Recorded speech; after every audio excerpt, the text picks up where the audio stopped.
তো বন্ধুরা এখনো পর্যন্ত ফোনপে, গুগল পে, পেটিএম করেই চলেছেন। আমি তো বলছি এবার এগুলো থেকে সরে আসুন। কেন বলছি?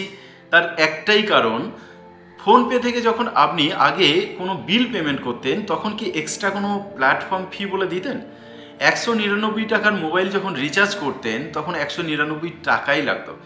এক্সট্রা 2 বা 3 টাকা যেটা এখন প্ল্যাটফর্ম ফি হিসেবে ওরা চাইছে সেটা লাগতো না।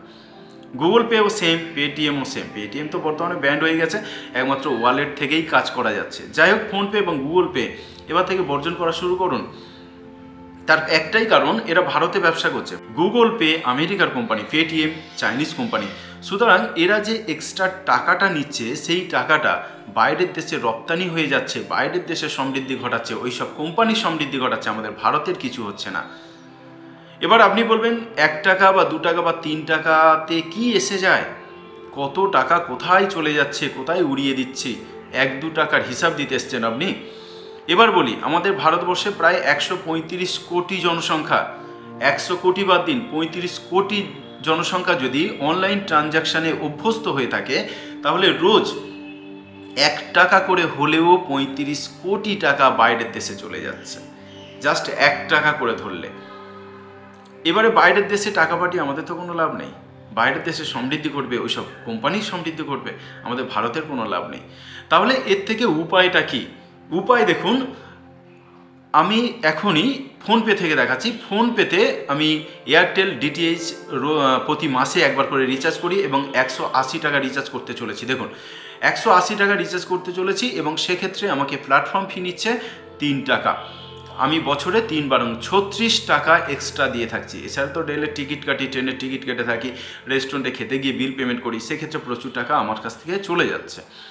সেম টাকা, অর্থাৎ এই 180 টাকা আমি অ্যামাজন পে থেকে পেমেন্ট করতে যাচ্ছি। এবার দেখুন অ্যামাজন পেতে কি হচ্ছে, দেখুন 180 টাকাটা 180 টাকাই কাটছে, এক্সট্রা কোনো টাকা কাটছে না। সুতরাং ফোনপে, গুগল পে বাদ দিয়ে দিন, পেটিএম বাদ দিয়ে দিন, অ্যামাজন পেতে ব্যবহার করতে পারেন, অ্যামাজন পেটা ব্যবহার করতে পারেন। ফোনপের মতো একইভাবেই ব্যবহার করা যায় এটা। এবার এখানে আপনি প্রশ্ন করবেন যে অ্যামাজন পে কোন ভারতীয় কোম্পানি হলো? ঠিক, এটা কোনো ভারতীয় কোম্পানি নয়, এটাও বাইরের কোম্পানি। সুতরাং এটা থেকেও আমাদের বাঁচার উপায় আছে। এবার প্লে স্টোরে যাচ্ছে, আপনি দেখুন প্লে স্টোরে ইন্ড পে, এই যে অ্যাপটা, এই অ্যাপটাও একটা মানি ট্রানজ্যাকশান অ্যাপ। মানে এর মাধ্যমে আপনি টাকা পয়সা লেনদেন করতে পারেন এবং এটা একটা ভারতীয় কোম্পানি। এর মাধ্যমে আপনি যদি ট্রানজ্যাকশান করেন তাহলে দেখুন গ্রান্টেড ক্যাশব্যাক তো পাবেন, সঙ্গে এক্সট্রা কোনো টাকা লাগছে না, পয়সা লাগছে না। আপনি 180 টাকা বিল পেমেন্ট করতে যাবেন তাহলে 180 টাকাই লাগবে, 199 টাকা বিল পেমেন্ট করতে যাবেন তো 199 টাকা লাগছে, এক্সট্রা 2 টাকা বা 3 টাকা করে এক্সট্রা লাগছে না। তার মানে এই ধরনের অ্যাপ আমাদেরকে ব্যবহার করতে হবে, কারণ আমরা অভ্যস্ত হয়ে গেছি, আমরা অনলাইন ট্রানজ্যাকশানে অভ্যস্ত হয়ে গেছি, এর থেকে আমরা সরে যেতে পারবো না। সুতরাং বিকল্পটা ব্যবহার করতে হবে। ইন্ড পে এটা একটা বিকল্প, এটা ব্যবহার করতে পারেন। যদি ইন্ড পের উপরে আপনার এখনও পর্যন্ত ভরসা না থাকে তাহলে আপনি অ্যামাজন পেটা ব্যবহার করুন, কারণ অ্যামাজন পে সেম পরিমাণ টাকা কাটে যতটা আপনি বিল পেমেন্ট করতে চাইছেন। ধরুন 199 টাকা বিল পেমেন্ট করতে চাইছেন তো 199 টাকাই কাটছে, এক্সট্রা কোনো টাকা কাটছে না। অনেক ক্ষেত্রে ক্যাশব্যাকও এরা দিচ্ছে বা বিভিন্ন অফার দিচ্ছে। সুতরাং এই ভারতের উন্নতির জন্য এই যে ইন্ড পে, এই অ্যাপটার কথা বললাম, এই অ্যাপটা আপনি ব্যবহার করতে পারেন।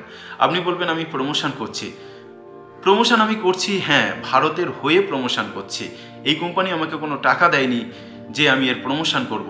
এই ধরনের অনেক অ্যাপ আছে, প্লে স্টোরে পেয়ে যাবেন। এই ধরনের অ্যাপগুলো আপনি ব্যবহার করুন, তাতে ভারতের উন্নতি ঘটবে, ভারতের টাকা ভারতে থাকবে, ভারতের টাকা বাইরে যাবে না।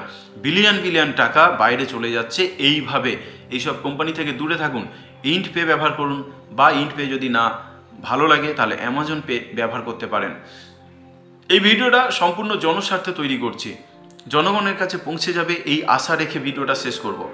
তো সুতরাং একটা লাইক দেবেন, আপনার মতামত জানাবেন, আর অবশ্যই শেয়ার করবেন। সবাই ভালো থাকবেন, সুস্থ থাকবেন আর সতর্ক থাকবেন।